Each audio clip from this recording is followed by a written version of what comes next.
Call the meeting to order. Please rise for the pledge. Pledge allegiance to the flag of the United States of America and to the republic for which it stands, one nation under God, indivisible, with liberty and justice for all. Welcome to the May 3rd, 2022 Post Falls City Council meeting. It's hard to believe 2022 is 1/3 over already. I think I'm just getting used to writing the correct year, but Shannon, please note that all council members are present with the exception of Ms. Thorson, and she is excused tonight. And Mr. Wilson, I may be totally out of line, and you may tell me that this isn't correct, but I'm going to do it anyway. Before we start, it was just brought to my attention that we have next week, and we don't have a meeting next week, but next week we have someone who will celebrate 25 years with the city of Post Falls. And excellence, I think, probably sells you short. It says a lot to me when I have mayors from other cities asking if I would be mad at them if they tried to hire Shelley. And they don't need an answer, they know my feeling. But Shelley started out finance department, was our finance officer, finance officer, and then she was did you actually serve as an interim city administrator? I did, yes. And it was a pretty easy decision to see that she should be named the city administrator for the city of Post Falls, and we couldn't be happier. Between she and Shannon and Rhiannon, they keep me out of so much trouble, it's scary. But Shelley, we've got something for you, and congratulations on 25 years with the city of Post Falls.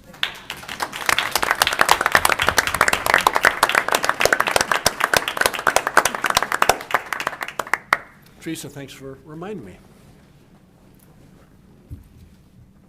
I'm not sure what's in there. Hopefully it's a vacation. No. Yes, Oahu. Under ceremonies, announcement, and appointments, first we do have a couple of announcements. The Landing Park dedication is this Friday, May 6th, starting at 4:30 p.m. The evening includes a ribbon cutting dedication and guest speakers. Mr. Malloy will be there covering for myself and council, so apologies in advance. I'm sure will be a stellar performance. There will also be free hot dogs, live music, games, and ice cream. The park path is located at the Falls Park parking lot, 305 West 4th Avenue. Also this Friday, May 6th, is the Support Local Gems initiative to encourage Idahoans to support small businesses in their communities.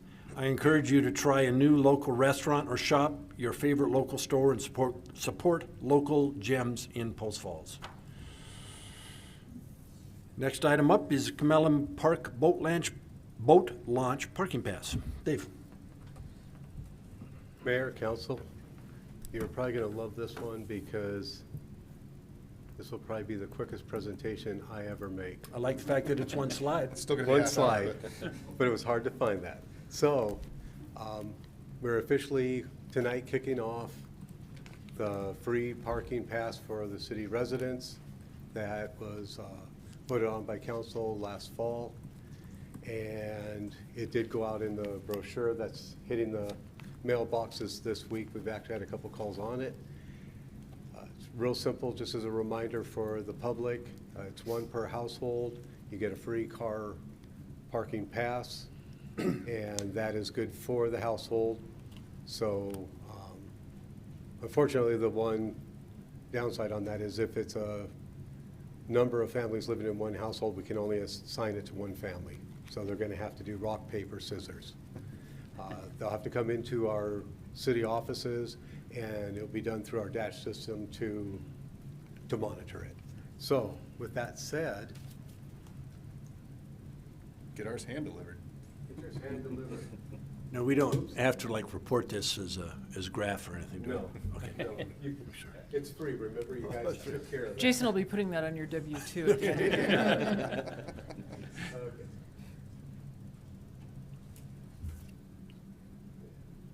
Thank you. Thank you.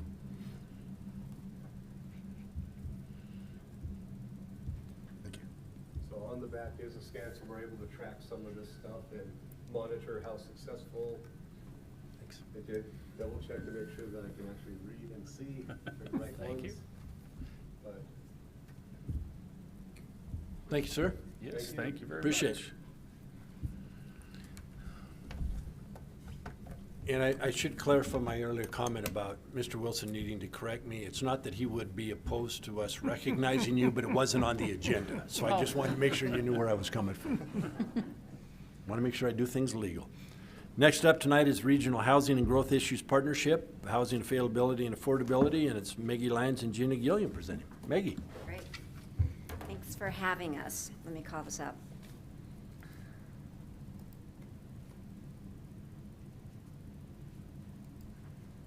Okay.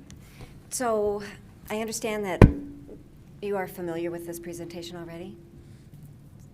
We knew you were going to make it, but But you haven't seen this before? Okay, great. So we're here tonight to talk to you about really a regional effort to raise awareness amongst the general public and also with every jurisdiction about what we think are some really exciting solutions to address our housing crisis here in Kootenai County. We all know we're facing it, so it's like, how do we deal with it, right? So these are certainly indicative, I think, of how a lot of people actually feel. The partnership was formed, Kiki formed the partnership back in 2021 at about the time that Panhandle Affordable Housing Alliance, which is the organization that I'm the executive director for, in cooperation with Jobs Plus, we decided that we needed to have a real understanding of what was happening in the community. So the partnership was formed, it's volunteer, it's comprised of a number of organizations, along with city planners. We pulled a lot of individuals and organizations, and the responses, the first one was open space on the prairie, and that's been addressed. The Kootenai County Commissioners have assigned a committee to that. So there's been quite a bit of progress. The current goal really is home ownership to be achievable for our residents in Kootenai County, and to build and retain that inventory so that it remains affordable by local workers, and I'll get into more detail about that. The partnership's role itself, so it's the Regional Housing and Growth Issues Partnership, it's kind of a mouthful, but its role is to provide resources and answers to questions, to support data-driven solutions, to provide a framework for implementation, and there's actually quite a bit of progress on that, and to educate about what is and is not possible. The progress includes this housing and affordability availability study, along with a lot of other points I'll make here a little later. The focus of the work that we're doing for home ownership is really privately driven. We are not looking for a central housing agency to step in, although there is a good role for public-private partnership in this approach, but most of it will be driven by the private market. So middle-income households, what does that mean? I don't know how many of you have heard these complaints, but I think if we have children, we worry, how do they come back here and live with us, right? We worry about our elderly. How do they live their retirement years in dignity? And it really is a challenge for us as a region to address these questions. And then most importantly, I think, really is our local workers. How do they stay here and work here to keep the integrity of our community intact? I would like to know for you, real quickly, actually, let me get to that here in a second. This is frozen on me. We know, and the data supports, that home ownership has a very stabilizing effect on communities. We're really not talking rentals at this point because we're talking our middle income people. Housing affordability and smart growth can and do go hand in hand. This is how we preserve the flavor of our community. We do not want a Sun Valley or a Lake Tahoe to happen here in Kootenai County. I know no one wants that. We know the government can't fix it, but can support the creative housing solutions. We are here because we know that as a council, you are working on how to do this responsibly, and we're here to tell you that this solutions approach is data-driven. Panhandle Affordable Housing Alliance and Jobs Plus, along with Avista, hired the University of Idaho to do this housing availability and affordability study. Our focus was on middle-income households because we know that that's where the inventory is sorely inadequate. Here's one of the most staggering statistics out of that study. In 2016, 75% of the people living here could afford to buy a home. 5 years later, that is completely reversed. It takes, and this was when interest rates were at about 3.2%. It took making about $50 an hour in this community to be able to purchase a medium-priced home here in Kootenai County. Our area median income is $65,500 in Kootenai County. That is the ALICE threshold. ALICE stands for Asset Limited, Income Constrained, but Employed. People who can hardly make ends meet. They live paycheck to paycheck. That is the ALICE threshold for a family of four, 65.5. I wanted to share with you the stat from the MLS real quickly. We looked at it just a couple of days ago. The area median income, or average home price median, at the end of December was $500,000. It has gone up 7%. As of the end of March, it's now $535,000. There were 69 residences 2 days ago under $500,000. 32 were mobile homes, of which 28 were on leased land. We have zero inventory, essentially.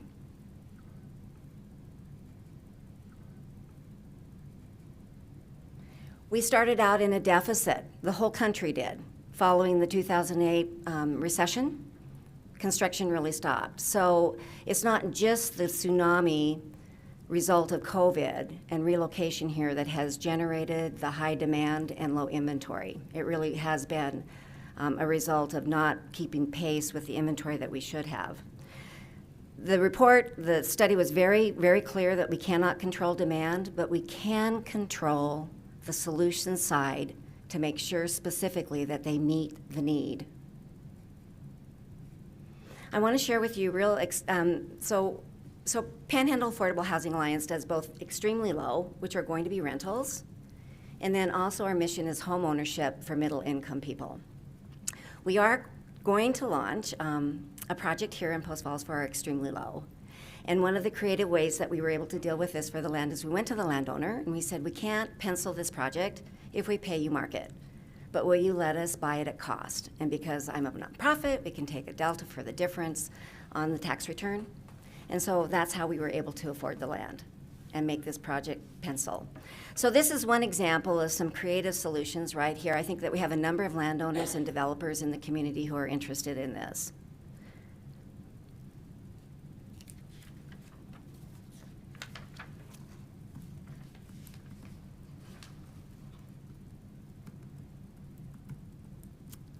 This is an example of, I think, where a jurisdiction and a landowner have been able to come together. It's across the county line in Bonner County. It's called Culver's Crossing. It just received preliminary approval.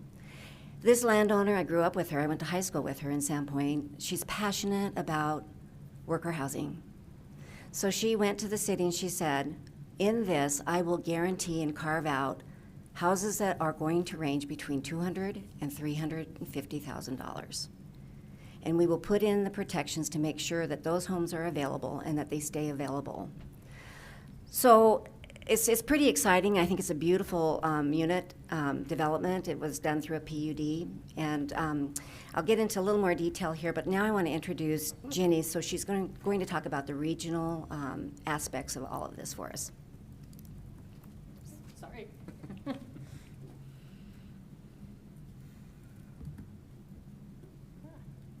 Sorry about that. Yeah, you have to. What is moving forward? You have to have this right on it, and then you roll down. Oh. Yeah. Okay, got it. So there's, the reason I'm talking about this, I'm the president and CEO of Jobs Plus, Coeur d'Alene Area EDC. So of this study that we did, we also established there's about 2,700 unfilled jobs in all of Kootenai County. That's $220 million in GRP loss, because we're not creating the income that goes with that one, but $159 million in lost wages. Also means we don't have any new businesses, and then we have companies that are having a really hard time. Okay, so there you go. I think I went too far. How do I go back? Sorry. Okay, so what this means is on the 2,700, let me go back, on the 2,700 unfilled jobs, those are all local ones. 700 of them are at the hospital. Just this morning, my board had a meeting, and I think there's about 1,000 jobs in the 25 organizations represented by my board that needs to be filled. So we're not even talking about new growth or new companies into the area. If we don't have enough housing, our existing businesses will not be able to even continue to function. The hospital is so short of staff that they're really, you all know that, right? That's not new news. I think everybody knows. I think last month it was 600. It's up to 700 is what Danny reported to us this morning. Hospitals are, our school districts are also looking. Of course, as you all know, you are all looking, all the cities and the county and all of our businesses. What's happening is as we lose workers, we're not able to replace them. Key factor in that is because they can't afford to be here. So one of the things that Danny mentioned this morning, Danny Klocko is the Executive VP HR for the hospital. What he said was, we will offer a job, and these, of course, are high-paying jobs at the hospital. They'll come back and they say, we don't want to accept that job because it's not even so much that they can't afford it. Most of them can't afford it, but there's a few that can afford it. But what they're saying is, we're not ready to give up our 4-bedroom home in Texas to move up here and end up in 1,600 square feet. So what that does is, of course, doesn't allow our existing businesses to grow. We're not talking even about the new growth, just existing businesses. We need to build more houses. It also means that the residents are being displaced by all the ones from California that can offer cash.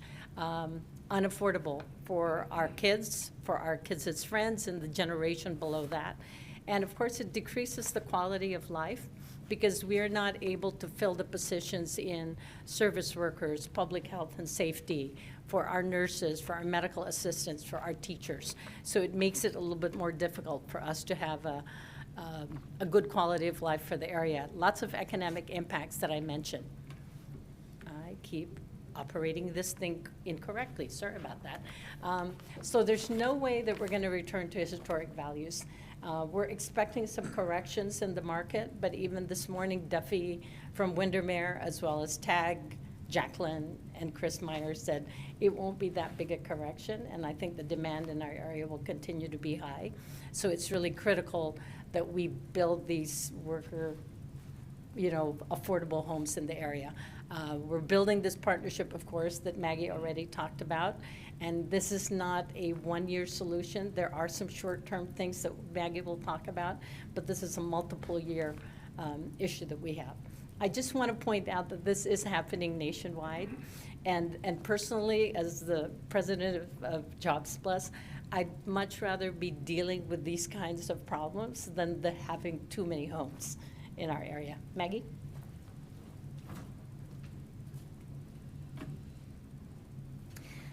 So some of the progress that the Regional Housing and Growth Issues Partnership has made, there are a lot of solutions. I mean, I'm focusing on home ownership through PAHA predominantly, right, and working with developers and landowners on creative solutions. But the Solutions Toolkit, this is the website. We want to be a resource for all the jurisdictions.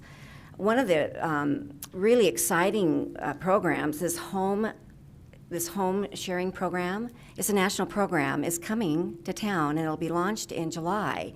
It marries people with excess capacity in their homes to tenants who need that. So seasonal workers are a really good example for this.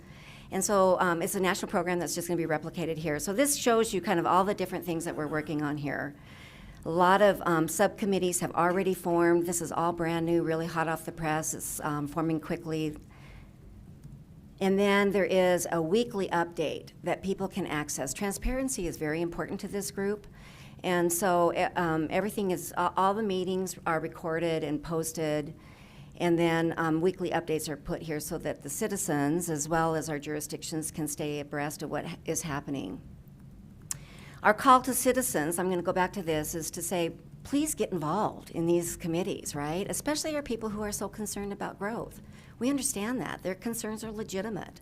We have solutions to address that in a variety of different ways. So our call to citizens is to please come, help us with research, get involved, and help us figure out what solutions fit your needs the best and where you have a passion. Our call to cities and counties is we need your help, right? We need to do really smart growth with really great solutions, and I want to talk to you a little bit more about that. I showed you Culver's Crossing. It's brilliant. They have as one of their products single roof, single foundation, but inside 3 condos, about 1,000 square feet each. In today's market today, they can build those for about $270,000. So it's exciting, right? They're going to have people actually getting in those, making around $65,000. $32 an hour, that's about $32 an hour at $65,500. That is a good wage in Kootenai County, right? So zoning changes, annexations, we're looking at trying to do a mix of triplexes and duplexes along with single family and a PUD. We can have these neighborhoods can be beautiful. Affordability and access will come mostly, like I already mentioned, through the private development side, but also on the private public. Community land trust is something that PAHA is prepared to do. We have a community land trust division. This is how we ensure affordability in perpetuity for our very lowest. The land is owned, it's leased to the homeowner, there's an appreciation maximum, it's usually tied to an inflationary index, and then that keeps the home really in perpetuity because these leases are about 99 years. I want to talk to you about landowner restrictions. We've hired a land use expert. He is helping us with this. Owner deed restrictions are very real. Again, the landowner in Sandpoint with Culver's Crossing, you have to have lived there for 2 years if you're a worker, right, to buy one of her homes. That's a serious deed restriction right now that she's considering. So the land ownership comes through a number of different options, right? The employers. Sandpoint just announced an 84-unit, actually, apartment house. I don't know if you guys saw that in the paper. Developers, we've got private landowners, and we've got really municipalities that own land. We want to use the land wisely and creatively. You know, cluster housing, that's the example that I just shared with you with the single roof and the single foundation. And, you know, there's a variety of different terms for this, but what seems to resonate with people, duplexes, triplexes, townhouses.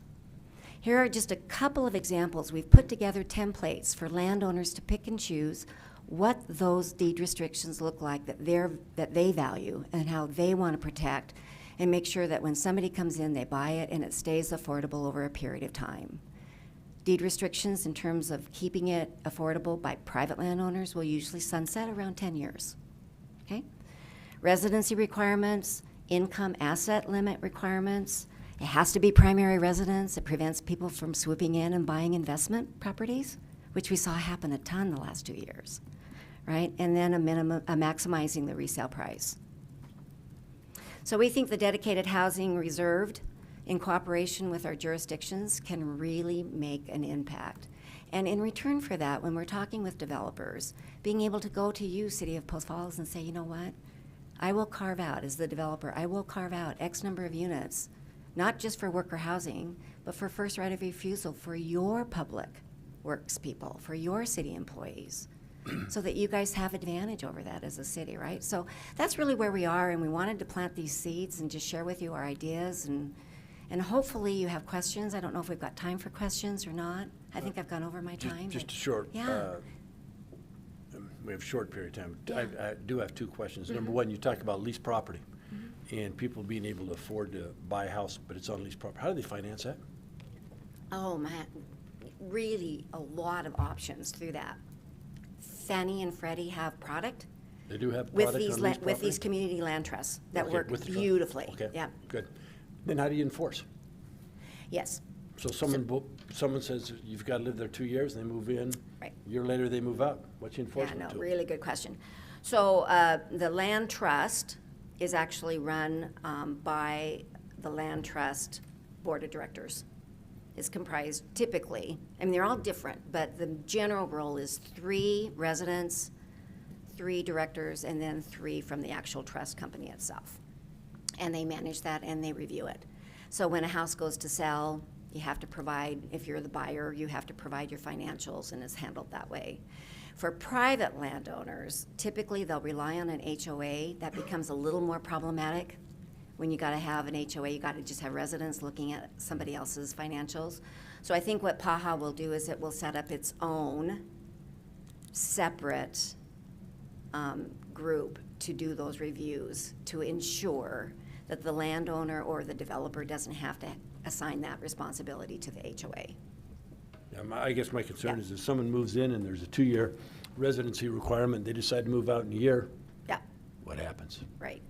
Well, there's often right of first refusal, right? Okay. And then also it's in the deed, right? So they know when they buy in here, like when they buy this house, it's a deed restriction that's recorded. So that's how that's protected in terms of through the title company. Yeah, Can I add to that, Mayor? If you go with the microphone, Yeah. you gotta go with the microphone, Oh, please. those are some of the things that we're researching, because we're hearing those questions. And so as we have a legal counsel now that's helping us find solutions. We're looking at the best practices that are already in place in different communities, trying to figure out what problems they've run into, to see how we can address them before we start implementing them in our area. But yes, please bring us the questions, because those are exactly the kinds of things that we need to know, so that we can have our legal counsel look at them and figure out how we can resolve them before we even implement. I like the fact that if you go into a development or a project and you designate X number of properties for local workforce, Yeah. I think that's critical. And we are hearing that, by the way, from developers, just so you know. I've spoken to a couple that have said they're very interested in, for now, we're calling them set-asides. I don't know what else to call them at the moment. But they're talking about setting aside for a certain period homes that are in the price range that we need, so under 500,000 for local workers. We are going to need to start working with banks to make sure that whoever we hire, who the local people are gonna be pre-approved, so that when they become available, those set-asides become available, we can actually move quickly on those. There's still a lot of coordination to do, and we're still doing a lot of research, but that's one of the things that we're trying to spread. The income bracket that's gonna be able to afford 200 up to about 270 that's gonna be a land trust. Okay. It just is, right? So those solutions are a little bit different. Okay, Yeah. well, appreciate the information. Great, thank you. You know, it's an issue that we're all very much aware of. We hear this side of it, and then we hear those who are against the growth side of it, so it's truly a balancing act. But I appreciate the effort that has been put into this, and I think there are some creative solutions that, as you have shown, Yeah, may be right. available. I think it's pretty exciting, actually, right? So Good. there's hope. Good. Thank you very much. so much, yep. And any, council, any questions, please let us know. We're refer them to Maggie and Jenny and go from there. Great. Thanks, ladies. Thanks. We do have some proclamations tonight. National Historic Preservation Month. Whereas the National Trust for Historic Preservation established May as Historic Preservation Month in 1973 as a way to promote historic places for the purpose of instilling nation and community pride, promoting heritage tourism, and showing the social and economic benefit of the historic preservation. And whereas Historic Preservation Month can instill awareness of the local historically significant buildings and landmarks to the residents of Post Falls and surrounding communities. And whereas historic preservation is relevant for communities across the nation, both urban and rural, and for Americans of all ages, all walks of life, and all ethnic backgrounds. And whereas it is important to celebrate the role of history in our lives and the contributions made by dedicated individuals in helping to preserve the tangible aspects of the heritage that has shaped us as a people. Now therefore, I, Ronald G. Jacobson, Mayor of the City of Post Falls, Idaho, do hereby proclaim May 2022 National Historic Preservation Month and call upon the citizens of Post Falls to join their fellow citizens across the United States in recognizing and participating in this special observance. And also Mental Health Awareness Month. Whereas mental health is essential to everyone's health and well-being. And whereas approximately 1 in every 5 adults are challenged by a mental health condition. And whereas all people experience times of difficulty and stress in their lives. And whereas with effective support and treatment, those individuals can recover and lead full, productive lives. And whereas every citizen and community can make a difference in breaking down the barriers of the stigma that for too long have surrounded mental illness and discouraged people from getting help. And whereas public education and civic activities can encourage mental health and help improve the lives of individuals and families affected by mental health challenges. And whereas each business, school, government agency, healthcare provider, organization, and citizen shares the burden and responsibility to promote mental health wellness, support prevention efforts, and counter stigmatization. Now therefore, I, Ronald G. Jacobson, Mayor of the City of Post Falls, Idaho, do hereby proclaim the month of May 2022 to be Mental Health Awareness Month. I encourage all citizens to envision a community where people affected by mental illness live healthy, fulfilling lives supported by a city that cares. Are there any amendments to the agenda tonight? There are none tonight, Are sir. there any declarations of conflict? Would you please present the consent calendar? Item A is minutes from the April 19th, 2022 City Council meeting. Item B is payables, April 12th through April 25th, 2022. Item C is Foxtail 8th Edition Subdivision Construction Improvement Agreement. Item D is the 2022 Chip Seal Contract Award to Poe Asphalt. Item E is cash and investments for February 2022. Item F is trade-in disposal for a new tractor. Item G is Blue Spruce Meadows Subdivision Master Development Agreement. Item H is Apartment 26 Construction Improvement Agreement. Item I is Expo at Post Falls 9th Edition Subdivision Plat Application. Item J is River City Center Subdivision Plat Application. Item K is Elevate Academy North Charter School Request for a School Resource Officer. Item L is North Spencer Senior Apartments Grant of Utility Easement. And item M is Axon Body-Worn Cameras and Digital Evidence Storage Agreement. Any questions on the consent calendar? Joe? I do have a question on item M, so it'll probably be directed at Chief, but the digital evidence storage agreement, it's not cheap. So two questions. One, how does it compare to buying the hardware and storing the evidence ourselves? And two, does this also offer an improved security arrangement on stored evidence? Yes, this particular company is compatible with all of the video evidence that we currently have. So we can take what we currently have and put it into this system, and that is stored in the cloud system, which obviously is much more secure than being stored on a hard drive within a building or a police department. It is more expensive than what we've seen in the past, but the issues we ran into in the past is we were purchasing smaller company equipment that would not last. We would get 5 hours out of a shift instead of 12 hours out of the shift. So looking forward, this company is owned by Taser International, very well-known company. Chances of them being bought out by somebody else is very rare. So this is much more secure by getting this into the cloud than what we've seen in the past. And the security is way up here on the priority list. It's number one right now, yes. Okay, I just wanted to, I know it's a dumb question, but I wanted to get that clarified. No dumb questions. Thank You you. know, following up on that was interesting, but I remember, and I've stated this before, but several years ago, our son called me and he said, Dad, I just saw a read an article in the magazine from the East Coast that was talking about body cams when they first came out. And he said they referenced some small little town in North Idaho was one of the leaders in body cams being worn by officers, and it was obviously City of Post Falls. And also included in that article was comments from, I don't know if it was Los Angeles or San Francisco, who had opted not to utilize body cams because of the storage. It cost so much it cost so much to store and took up so much room to store that they couldn't fit it in their budget. So yeah, it is a bit more expensive, but in order to store it on the cloud, improve the security, and continue, I think the service, and of course body cams protect the citizen, they protect the city, they protect the officers. So I'm glad you found a solution that will work and help improve security and continue the service that we offer. Thank you. So, any other questions on the consent calendar? Nope. I'd move for approval of the consent calendar as presented. Second. Motion second, further discussion. Roll call, please. Shove, Aye. Walker, Aye. Borders, Aye. Malloy, Aye. Ziegler, Aye.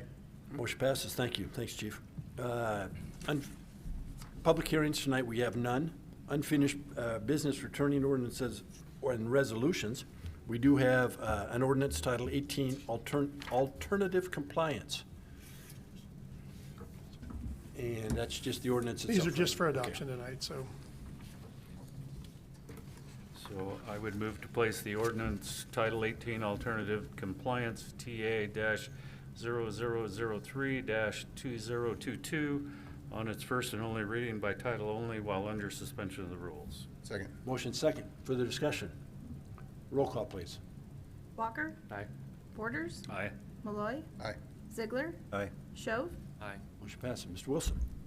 An ordinance of the City of Post Falls, Kootenai County, a municipal corporation of the state of Idaho, providing for the amendment of section 1820.110 and the adoption of a new section 1820.155 to establish a process to approve methods of alternative compliance with certain zoning regulations where the intent of those regulations can still be met, providing that remaining sections of Post Falls Code shall remain in effect, providing for severability, providing for this ordinance to be in full force and effect from and after its passage, approval, and publication according to law.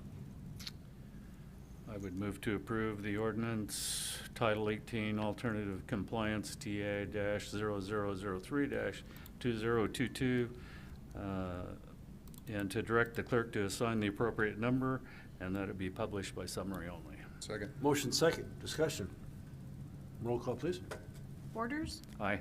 Malloy. Aye. Ziegler. Aye. Shove. Aye. Walker. Aye. Motion passes. Thank you. Ordinance, the second ordinance, Title 18, Housekeeping. I'd move to place the ordinance Title 18 Housekeeping Text Amendment TA-0001-2022 on its first and only reading by title only while under suspension of the rules. Second. Motion second. Further discussion? Roll call, please. Malloy. Aye. Ziegler. Aye. Shove. Aye. Walker. Aye. Borders. Aye. Motion passes. Mr. Wilson. An ordinance amending sections of Title 18 zoning, the municipal code of the City of Post Falls, Kootenai County, Idaho, amending 18.16.010 West Public Reserve Zone, repealing and replacing 18.20.030 Land Use Table, amending 18.24.020 Residential Surfacing, amending 18.24.030 Single Family and Duplex Residential Standards, repealing and replacing 18.24.070 Parking, amending 18.24.080B1 exemptions for buffers, repealing and conflicting ordinances, providing for survival of actions for violations of prior ordinances, providing severability, providing for the publication of this ordinance by summary, and providing an effective date. I would move to approve the ordinance Title 18 Housekeeping Text Amendment TA-0001-2022 and to direct the clerk to assign the appropriate number and that it be published by summary only. Second. Motion second. Discussion? Roll call, please. Ziegler. Aye. Shove. Aye. Walker. Aye. Borders. Aye. Malloy. Aye. Motion passes. Thank you. And the final ordinance is amending city code. I would move to approve, or to place the ordinance amending City Code 5.04.080 to issue licenses for bars and taverns based on zoning code on its first and only reading by title only while under suspension of the rules. Second. Motion second. Discussion? Roll call, please. Shove. Aye. Walker. Aye. Borders. Aye. Malloy. Aye. Ziegler. Aye. Motion passes. Mr. Wilson. An ordinance of the City of Post Falls, Kootenai County, a municipal corporation of the state of Idaho, amending municipal code section 5.04.080 to allow the issuance of licenses for the sale of alcoholic beverages for on-premises consumption in areas zoned for bars and taverns as authorized by Idaho Code 23-913, providing that remaining sections of Post Falls Code shall remain in effect, providing for severability, providing for this ordinance to be in full force and effect from and after its passage, approval, and publication according to law. I would move to approve the ordinance amending City Code 5.04.080 to issue licenses for bars and taverns based on the zoning code and to direct the clerk to assign the appropriate number and that it be published by summary only. Second. Motion second. Further discussion? Roll call, please. Walker. Aye. Borders. Aye. Malloy. Aye. Ziegler. Aye. Shove. Aye. Motion passes. Thank you. Next on the agenda is new business. We have several items tonight. First is the approval of contract award Mullan Avenue and Cecil Road Access Safety Project. Mr. Paulus. Good evening, Honorable Mayor, members of the council. Robert Paulus, Assistant City Engineer.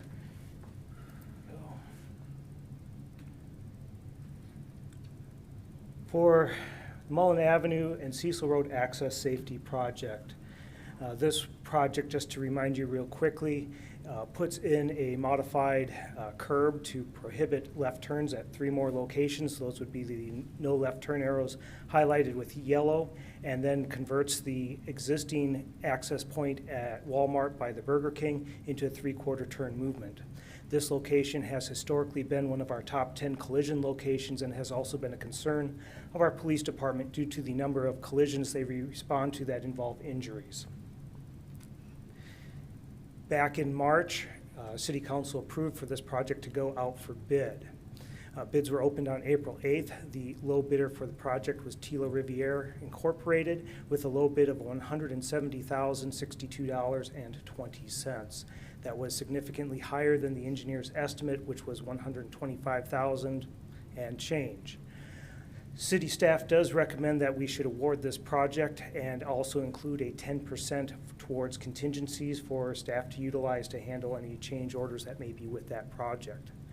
This project is to be funded 100% by the Post Falls Urban Renewal District. We show the $187,062.20 on that.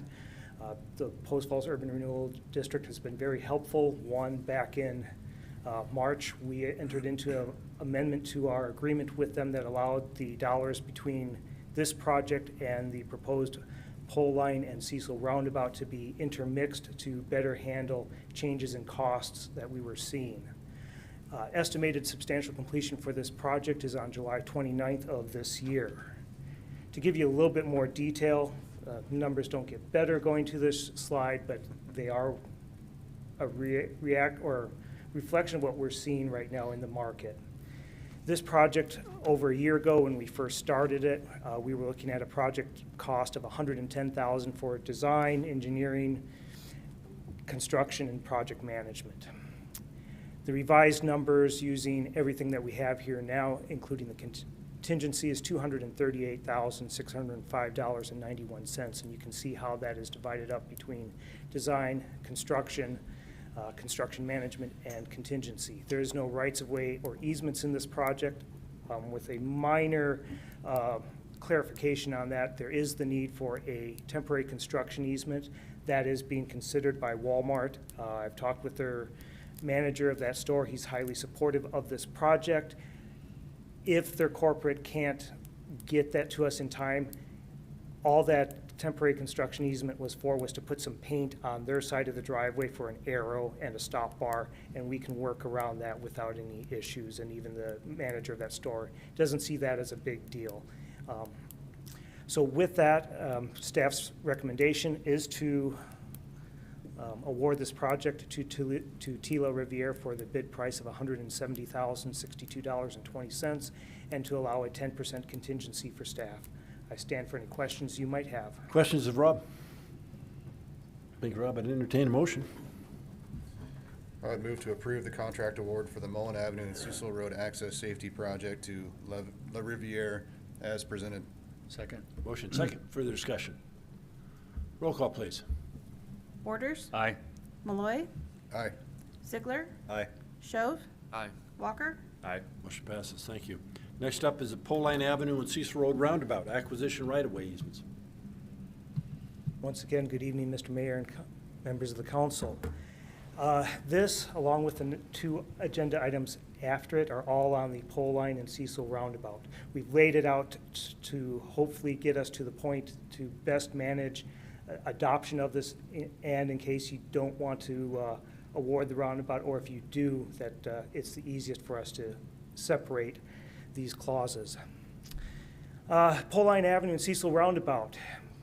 This intersection, we would be putting in a multi-lane roundabout. We would be restriping a 1/4 mile of Poleline Avenue from Cecil Road to Charleville Road from its current 2-lane configuration into a 4-lane. That would be 1 lane in the eastbound direction, 2 lanes in the westbound direction, and a center turn lane. We would also be putting in the missing 5th lane on Poleline Avenue from Cecil Road to where the improvements currently exist, about a 1/4 mile west of Cecil Road. We would also be putting in a left turn restriction from the student parking area onto Poleline Avenue, and that is at the request of the high school that was added. In terms of right-of-way acquisition, we needed to acquire rights-of-way from and easements from 3 properties, and then there was a temporary construction easement that we needed to get in the southeast corner. That temporary construction easement, what we are doing is in order to tie into the owner's driveway a little bit better, and in order to give him a reasonable access in and out of that location. I've been there several times, and to back out of his driveway onto Cecil Road the way it exists today is almost impossible. Giving him a little bit of a looped driveway is going to help him and his family be able to continue to live in that corner. He was willing to grant a temporary construction easement just for the exchange of us putting in the driveway approaches appropriately. Working clockwise, Post Falls School District. The City of Post Falls needed to acquire about 917 square feet of right-of-way, and then there was an additional 2,225 square feet of easement. Most of that was to accommodate stormwater treatment on that corner. We were looking at a cost for those right-of-ways and easements of $0. The school district has been very helpful. They see the value of this project in helping get kids to and from the school safely. And also, we were responsive to their concerns of trying to, well, one, putting in the restriction of the left turn at the student parking. We are also putting up a 12-foot fence in that corner where we've acquired the additional rights-of-way. That is so that the softball diamonds in that area, if there's a foul ball, has less likelihood of hitting a vehicle or pedestrian in that area. S&L Investments, which is in the northwest corner of that intersection. We had close to 3,600 square feet of right-of-way acquisition. That was a combination of new rights-of-way and then the conversion of existing easements into permanent rights-of-way for the city. And then an additional 1,860 square feet of easement. A lot of that easement is for stormwater treatment in that corner as well. We had a total cost on that of $15,049 for the acquisition. When we went out for bid on this project, that corner was still under the ownership of the Post Falls Baptist Church, and so we had been working with S&L Investments, and they've been very helpful in getting to this point, and they are very supportive of this project as well. There wasn't a lot of additional changes that we needed to do for them in the acquisition other than the acquisition cost. And there's an existing fence on there that originally we were going to relocate, and now we don't need to because they are looking at coming back to the city in the near future for some potential development on that currently vacant site. The last right-of-way acquisition and easement was for the Upper Columbia Mission Society of the Seventh-day Adventists in the northeast corner. There we needed to acquire 230 square feet of right-of-way and then a larger chunk of easement, close to 4,900 square feet of easement, and that came to a value of $20,974.64. Their site is a little bit more developed. Our impact to them is a little bit greater, so we are taking, well, so the costs were a little bit higher on a per square foot basis, but we are also, in addition to that, relocating their lighted monument sign that they have in that area, and then we need to adjust their driveway location to work a little bit better with what the built environment is going to be. City staff's recommendation is to enter into these agreements and make the payments as identified in the staff report for acquisition of those rights-of-way and easements. Even if this project was not to move forward and build the roundabout at this time, staff would still recommend that we should acquire these rights-of-ways and easements because this is a project that is needed. We've seen changes in that traffic patterns in that area over the past year in particular. When I talked with you back in February and March, we had seen that collisions at that corner had been historically around 2 to 3 per year, then jumped up to 7 in 2020, and then in 2021, from our police department's report, we had 13 collisions in that area. So that's an area of starting to become a safety concern as well as capacity. Stand for any questions you might have. Questions, Rob? Entertain a motion. I'd move to approve the acquisition of rights-of-way and easements for the Poleline Avenue and Cecil Road roundabout. Second. Motion seconds, further discussion. Roll call, please. Malloy. Aye. Ziegler. Aye. Shove. Aye. Walker. Aye. Borders. Aye. Motion passes, thank you. Next item up in the Rob Paula Show is the Poleline Avenue and Cecil Road Roundabout. At least I'm not walking back to my chair to get in extra steps tonight. Poleline and Cecil Roundabout Utility Construction Reimbursement Agreement with Ross Point Water District. In order to build the roundabout, Ross Point Water has an existing water main in that location, which is of older age and quality that they do not want to keep that in place, and it needs to be adjusted and in this case actually replaced in order to get the roundabout in place. Ross Point Water District early this year had their engineer design the new water line, and then we incorporated that into our construction documents when we went out for bid.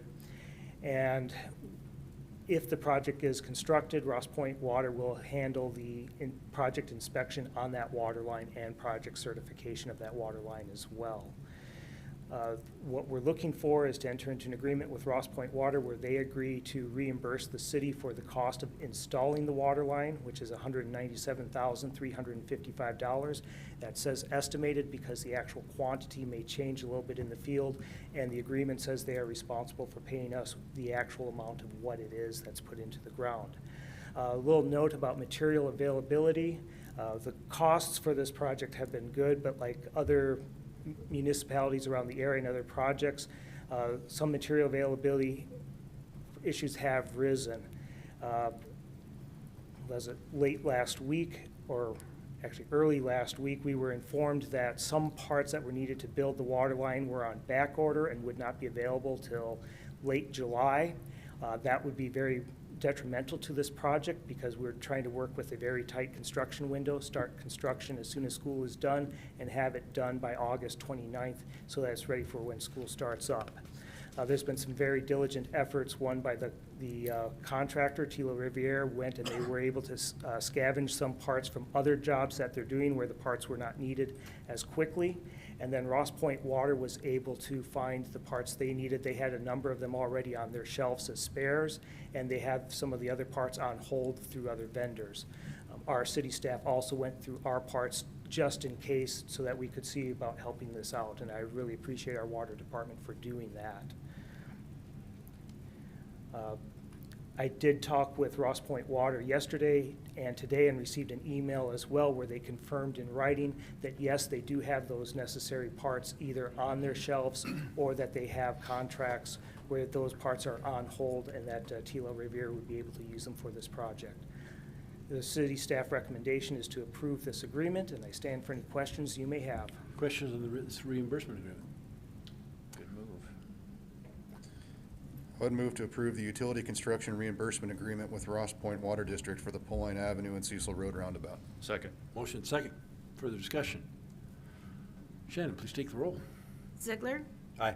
Shove, Aye. Walker, Aye. Borders, Aye. Malloy. Aye. Motion passes. Thank you. And finally, on Cecil and Poleline, approval of contract award. Poleline and Cecil Roundabout, we've already gone over on the previous applications, the location and what we're building in that location. On March 15th, City Council approved to go out for bid, and on April the 8th, we opened bids. The low bidder for this project was Tilo Riviere Incorporated with a low bid of $2,189,332.65. The estimate was 1.6 to 1.8 million. There was a little bit of variability on that because of the late addition of adding the Ross Point water line and some speculation as to what was going on with asphalt at that time for costs. City staff is recommending award of this project at the low bid price and then including a 10% for contingencies, which would bring construction to $2,408,265.59 if we utilize all those contingencies, which our goal is not to dig deep into those contingencies on this project. Funding for this is primarily by the Post Falls Urban Renewal District. I'll go into more detail on the funding overall, but the Post Falls Urban Renewal District has been very helpful in this project and being flexible on how to fund between this project and the Poleline Cecil, or excuse me, Mullan Cecil project, which you recently approved, and also providing additional funding for this project, which exceeded our initial estimates. Ross Point Water, as you just approved, would reimburse on this project $197,355.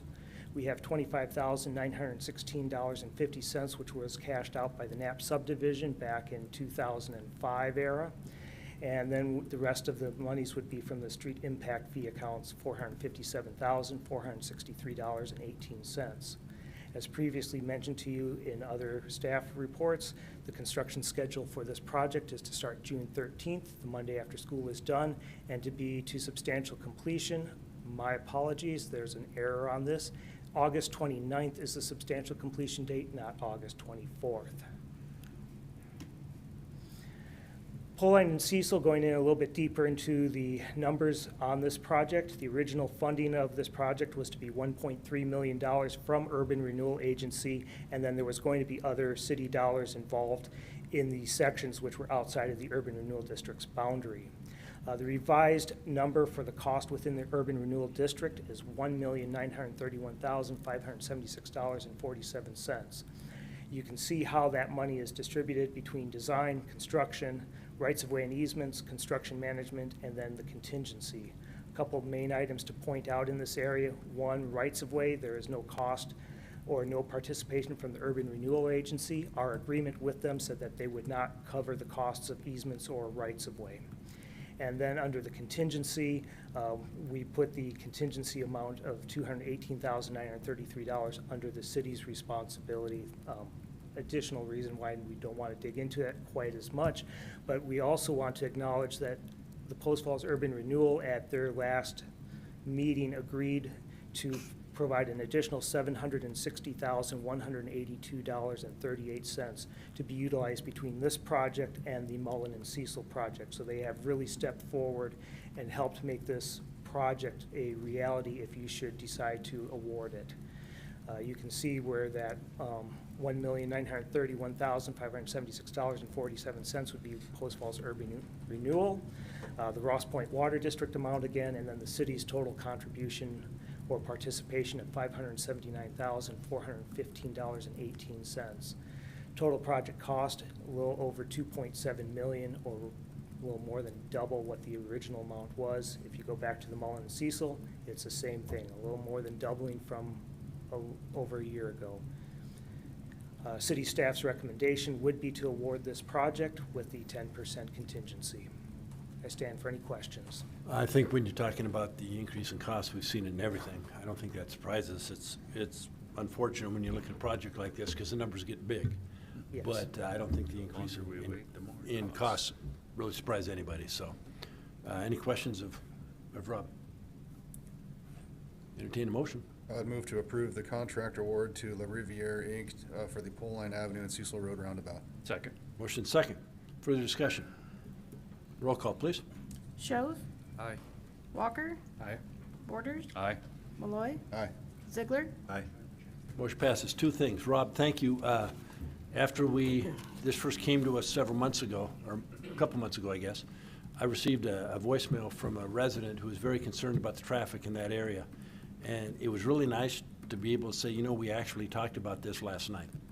And so I know that that's been an area where traffic, both on Mullan and out on Poleline, has been a big issue. So I look forward to having these projects completed. Thanks to you, Bill, and everybody else who's worked on this in Urban Renewal and the Urban Renewal for making this come to fruition. Appreciate your efforts. Number two, and I talked with Mr. Wilson about this, but when you looked at the agenda and you read through, if you read through the contracts, and I'm going to be the first to admit I didn't read every word in the contracts because it was 1,000 pages. Yep. But in the contracts on this one, and there were a couple of them, we saw what I refer to as yellow bubble comments, and it was suggested edits to be made to the documents, and I've asked Mr. Wilson about that. And would you comment on that for me, please? Sure. So we had a staff member helping out with someone who wasn't in the office, and so the document that they submitted to the agenda was the draft rather than the final one. But we did today confirm that those comments were incorporated in the draft that went out when we advertised for bids. They're also the final versions that have been signed by the contractor. So it was just a matter of someone who wasn't used to this project grabbing the wrong file and submitting that to the packet. But all of those edits, both legal and engineering staff, review the bid specs before they go out the door. We provide comments. Those comments get incorporated by our project engineering team that are outside. Those are all baked into the agreements that have been out. Thank you. I just wanted to make- Mr. Mayor, if I may add one little addition to that. What ended up happening, what you saw with the edits, that was the same exact packet that you saw on March 15th where we requested to go out to bid conditioned on those edits being addressed. So that's how that occurred, No, unfortunately. I'm not worried that it occurred. I just want to make sure that everyone knew that the final documents would include the comments and the edits that were suggested. So thank you both. Next up, purchase of replacement vehicle lifts for the fleet shop. Ross.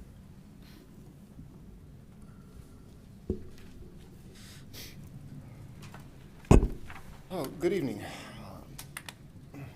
Mayor and council members. My name is Ross Junkin. I'm the Public Works Maintenance Manager. Here tonight to talk to you about replacements for our fleet shop, particularly the vehicle lifts. We found recently through an inspection that pretty much all of them would fail and be put out of service.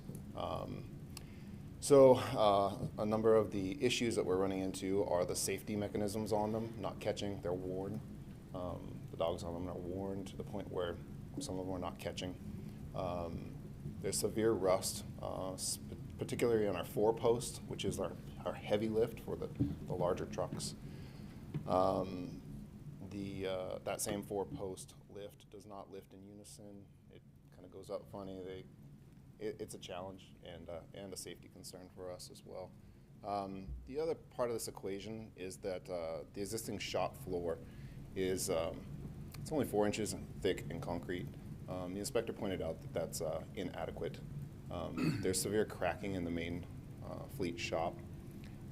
Anytime a lift is placed, like the bolts where it bolts down, minimum of 2 feet from a crack. There's cracks developed all from the bolt systems that are the anchor systems. There's cracks everywhere. In fact, the 4-post lift, when you put a heavy load on it, the whole floor, you can see it move. The inspector was not very happy to see that. The other issues that we have, we've got some larger vehicles in our fleet now, heavier 10-wheel trucks, heavier attachments. So some of these lifts are not adequate for what we've got in our fleet. And also, the existing shop, the existing facility was purchased from the Post Falls Mazda dealership, and we inherited a number of lifts from them at that point. So we're not exactly sure exactly how old some of these lifts that we're using are. I suspect they're over 20 years old. And these are some of the ones that are worn out. So all those pieces put together bring us to this point where we come to ask for some funds to replace these. We went out using the Sourcewell Cooperative Purchasing Program, and we can get, there's 3 2-post lifts and a single a replacement for the 4-post, which is actually a mobile unit where we can move them around on the floor, but we do have to replace this floor regardless of the system that we go with. We do not have a cost yet on that flooring system. I'm working on a design for it to meet the specifications for these lifts, and we'll be doing a lot of the demo work ourselves, hiring a contractor to pour it properly. But right now, we do have a cost for the lifts, which is $212,855, and that would be installed for the 3 2-post lifts that go in. So I'm here tonight to ask for approval to purchase these lifts. So if, Ross, if approval's granted to purchase the lifts and you're not sure about the floor yet, we have to assume that that's going to be something that would meet council's approval as well? Well, I'm hoping it'll be under $50,000. I'm pretty sure it will be, but if it doesn't amount to that, I will be back here at that point. Any other questions? Joe? So I know it's a long-range program, but we've been doing the long-range planning for facilities, upgrades, and so forth. And this facility is, if I remember correctly, is slated to be moved at some point to a different location. dumb question. These lifts can be moved with it, correct? Correct. Okay. We looked into that. The mobile system is perfectly situated with that. They're wireless. They can be moved wherever we need to go. The two posts can even be moved. One of the problems with our existing two posts is that they're singular units. Parts cannot be taken off and replaced. The whole thing goes when it needs to be replaced. The new ones parts can be changed out when they wear out. So yes, these should be able to be moved when we hopefully move to our new facility someday. And it's a little bit too bad the concrete needs to be replaced, when we're already planning on having a new facility someplace else, but I don't want anybody to get hurt or killed, and it's more than worth $50,000 for that. Yeah, I'm hoping it's in the 30,000 range, but we'll find out. Okay, thank you. Yeah, I agree. I don't think any of us want to be sitting here and find out that lifts failed and someone was injured or killed. So personally, I think it's money well spent. Anybody, other questions? Entertain a motion. I'd move to approve the purchase of replacement vehicle lifts for the fleet shop. Second. Motion second. Further discussions. Roll call, please. Walker. Aye. Borders. Aye. Malloy. Aye. Ziegler. Aye. Shove. Aye. Motion passes. Thank you, Ross. Next on the agenda tonight is citizens' issue, and this section of the agenda is reserved for citizens wishing to address City Council on an item that is not on the agenda. Please, ma'am, and name for the record, please. Thank you. Good evening, Mayor Jacobson, members of the City Council, and members of the community. My name is Renee Zimmerman. I am a Community Development Manager with Ziply Fiber. Grab my stuff here. So Ziply Fiber is your local high-speed fiber internet company, having brought fiber to over 40,000 homes here to homes and businesses in Kootenai County, with more planned in the future. So I recently partnered with 4 local chambers of commerce, including Post Falls, Hayden, Coeur d'Alene, and Rathdrum, to put together a 4-chamber ribbon cutting event. I'm here this evening to invite all of you, as well as our members of our community, to join us at this 4-chamber ribbon cutting event on May 11th, which is next week, from 11 until 1 p.m. at our retail location at 2115 North Government Way, to really celebrate Ziply Fiber investing millions of dollars for high-speed fiber here in Idaho these past 2 years. We will have music provided by Logan Heaps, and we will provide, as an incentive, coffee and light lunch bites. And I do have some postcards as a reminder, if I may give them to the city clerk and have them passed out. And Please. I hope to see you all there. Thank you very much. Thank you. Thank you for taking the time to come visit with us tonight.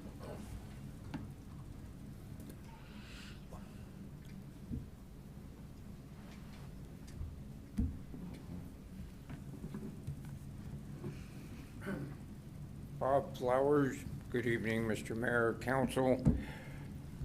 I'm surprised that fiber optic folks were here tonight, because my complaint tonight, or let's say concern for the people of Post Falls, is TDS. I don't know how many of you are familiar with their business practices. They only have a stack of complaints about yay high from them destroying lawns, cutting sprinklers, lines, not responding to anybody. Unfortunately, tonight, just before the city council meeting, I found out that the city doesn't franchise them, that they're authorized by the state. So I guess I'm here to ask the city council's help in dealing with these folks. I knew that there'd been a lot of problems lately, but I didn't realize there were still complaints from last year that still haven't even been addressed yet. My personal experience with them is, one, they put their system into my house, laid their cable across my lawn, and said somebody will be out there in about 10 days to put it underground. Well, somebody did show up the next week while I was gone, and they put it underground on my property and cut my sprinkler lines in 3 different locations. I have tried week after week call after call to their so-called customer service and have gotten zip back from them. I believe that there are enough complaints from the citizens of Post Falls for the city to actually get involved. And I don't know what you can do or how you can do it, but put some fire under these people's feet, because there are a lot of folks out there that are having a lot of problems with these guys, and they're about as arrogant as can be. They say, oh, we got the right of way, we got this, we got that. Well, somebody's going to get upset pretty soon, and they're going to have trouble is what they're going to have. There's actually folks talking about a class action. Granted, only the attorneys win those, but that's why I'm coming to the city tonight to ask for help dealing with these folks. Make them answer their phones once in a while, or even make a phone call and let the people know what's going on, because they will not return a phone call for you. You can call their customer service place, which I believe after dealing with them multiple times, I believe English is a second language to them. But you can't get a hold of anybody local, nobody local. And I'd like to see something done to help the folks here. Help me, please. Thank you. Shelley, we've fielded complaints, and what We have we field done? complaints on a daily basis. We have one of our engineering staff that spends the primary amount of his time dealing with the fiber companies. So I think most people are aware, billions of dollars have been funded into fiber companies across the United States. Avista met with me, I want to say it's probably been a month or two ago, and we have discussed, and we've actually talked to the governor's office about putting some strings on some of this funding, saying where these folks have to actually abide by the rules and regulations, or they cannot receive these funds. We haven't gotten very far with that yet. We had an example, I think, that went out to council where there was an open pit we thought was in the county, ended up being in the city because the area had been annexed. This was last fall, I believe. And so as we see those, our guys are out there, we're making them. That may not have been TDS, it might have been Ziply, it might have been one of the others. There are several fiber companies working in Kootenai County right now. And so we do require them to go out. We do threaten them with their bonds and pulling their bonds. We've had, I think Ziply increased the amount of the bond. We've had water lines broken. Rathdrum had a house actually explode. I mean, there's been a number of things that have happened over the last 2 years, and there are issues that Avista's seeing, the cities are seeing, the county is seeing. And so we are working to try to do what we can. The franchise was taken over by the state, so those kinds of concerns really need to be taken to the legislature. We can't do anything about that. So we used to actually be able to franchise at the city level, and then we would have our requirements within those franchise agreements. But now it is done at the state level. But we do have people going out on. We do, on a regular basis. We do receive regular complaints from citizens, and those complaints are heard by our staff. We can't force them to answer their phones. We do answer ours and do respond back on our side. We do have, on occasion, we get someone who is a good representative from the fiber company that we deal with, and then they kind of move through and have new individuals come and go. But our staff is doing the best they can in trying to get the companies to comply and come back in and do the right thing and fix those rights of way. So when they tear up the lawns, when they break the sprinkler systems. I remember our prior council member, Linda Wilhelm, had issues with one of the companies, it might have been TDS, coming in and tearing up her swale that had been newly done. And Jim LeCahey, our engineer, spent a significant amount of time out there with her and with the company trying to get them to come back in and fix that. And she's not the only one. I shouldn't use her as an example because she was an elected official, but he does that with the other citizens also who call in. They've blocked streets with dirt piles and things. They have, well, you saw it up on across from Super One and Cord Lane, the Pizza Hut and the bank there on the corner, where they actually had set up some blocks on the road that were not allowed, had not gotten permitted and stuff, and our guys were up there within 5 minutes, and the police department responded and our streets department responded and got that taken care of. So they were rerouting in the middle of a construction project that we did have happening that was legitimate. We had these guys trying to reroute cars also and blocking access to the Pizza Hut parking lot. Well, good, and I would just say, whatever pressure we can put on those people to make them We get the will job, they continue should to keep it do up. so, but yeah, you know, citizens, you know, I know they're calling them, but call us also, and we'll try to resolve, Right. help resolve the situation. So is the state legislature that has any authority to do anything different, or is it the governor's office, or both? Who should people reach out to? I would talk to your legislators. The statute was changed probably a dozen years ago. The telecommunication companies spent several years lobbying, and we've seen this across the country, where the telecommunication companies wanted to have state one level, essentially, right to go to work in, as opposed to going and dealing with every little municipality. And so they can get a franchise agreement through the state. It doesn't have to come through us. We have to provide competitively neutral access to rights-of-way and easements for telecommunication companies. They get to come in and use the rights-of-way and easements. So there's not much we can do about it on that level. So talk to the legislature. Maybe at some point, that's something that they may be willing to revisit or reconsider. And the governor's office is more for it's the grant opportunities. We're trying to get them to enhance the grant opportunities, where if they were receiving complaints from a city, that fiber company would not receive the additional grants that they are receiving to help get in the fiber. So it's a two-pronged approach, but two different mechanisms, I guess, huh? Yes. All right, everybody call the governor's office, call your legislator. Anybody else? Next up is you have the next one, Bill? The guided deliberation? I just wanted to just comment a little bit on TDS. While they are a franchise agreement as well as the other Zipley and some of the others, we do issue permits on them. And when we've had some areas where we've had problems where they have not gone back and cleaned up and finalized things, we've put a hold on their building permits and said, you guys need to wrap things up. We're not going to be continuing to issuing building permits when you haven't cleaned up your previous project. Good. So, and we are having regular meetings.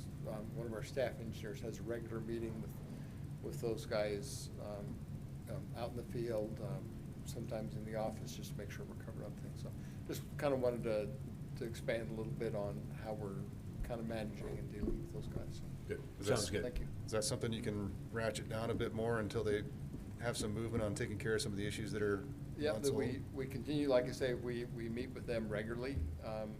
One of our engineers meets with them regularly in the field, and then we also have as I'd mentioned, we'll withhold building permits until, on a certain level, until they, come in and finish things up. So that's just something we monitor. Sometimes we have to ratchet down, get a little bit tougher, and it just kind of depends on what's going on with the actual company at the time. It's not all just TDS. There's a multitude of them that we're dealing with. I'd encourage you to be tougher.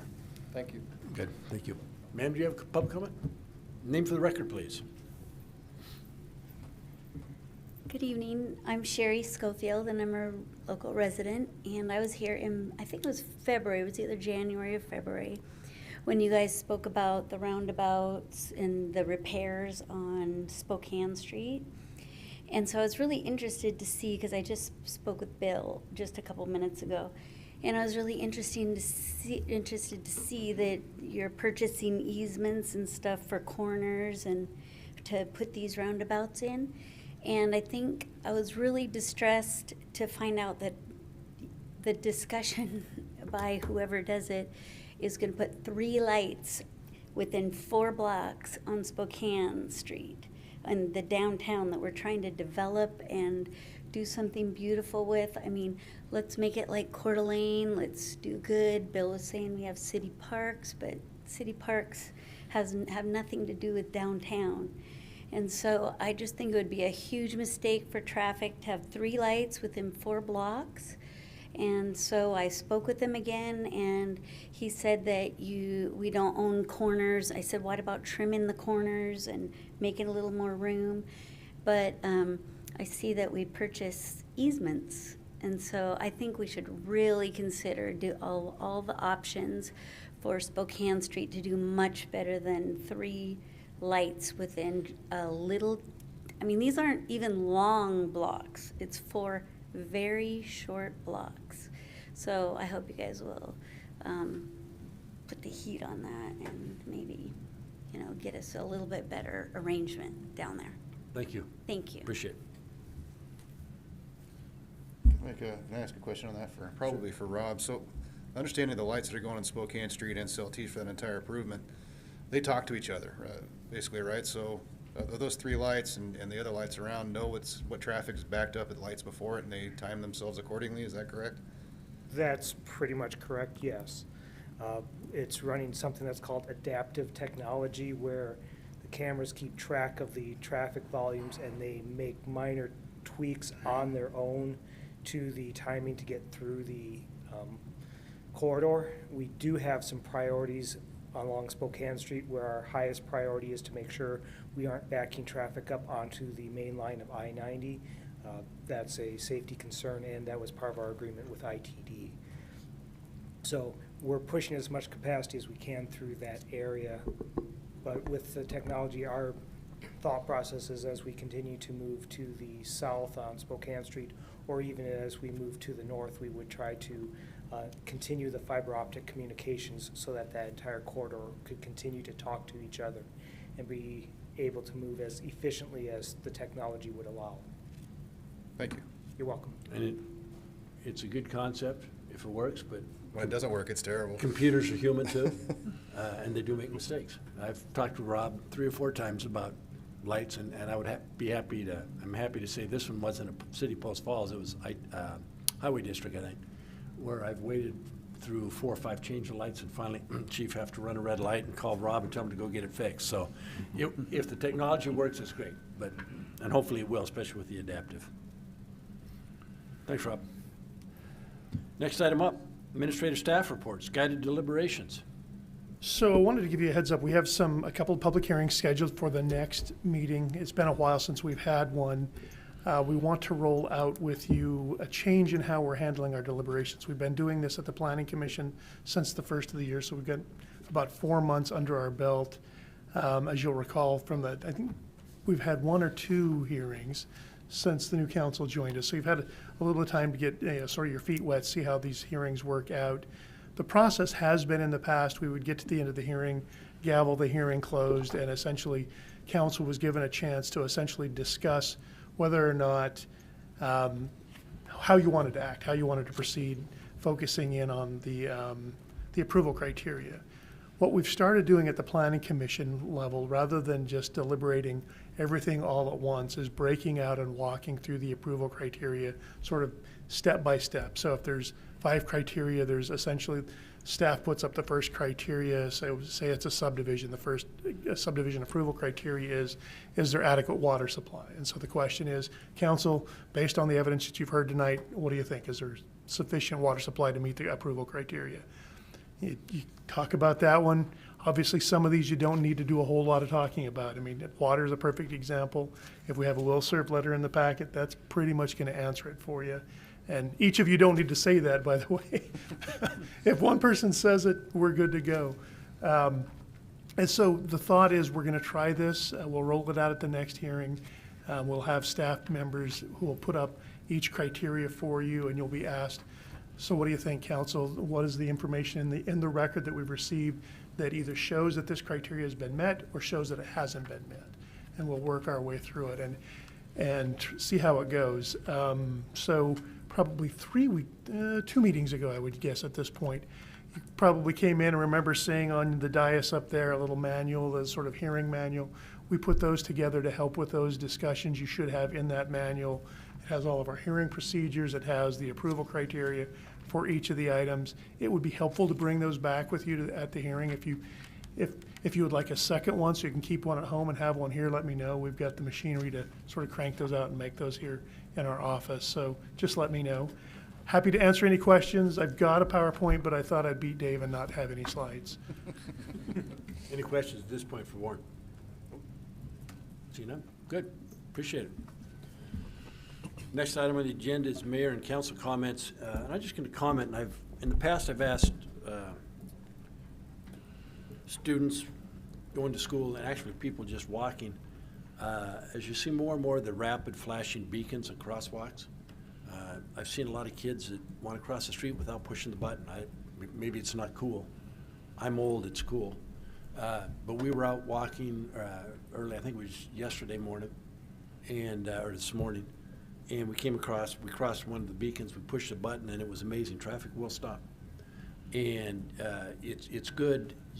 I'm seeing other drivers now watching for people crossing at crosswalks. But especially if you have the rapid flashing beacon, I encourage everyone, especially the students, to push the button, because it does draw your attention to the fact that there's somebody in the roadway, and it just improves the safety for everybody. So I just wanted to throw that out there again today, but I did see it in effective use. So I think the more we can use them, the better it'll make us all, safer it'll make us all. So, council comments? We do not need an executive session tonight? We do not. Next motion is? Adjourn. All those in favor? Aye. Meeting adjourned. Thank you.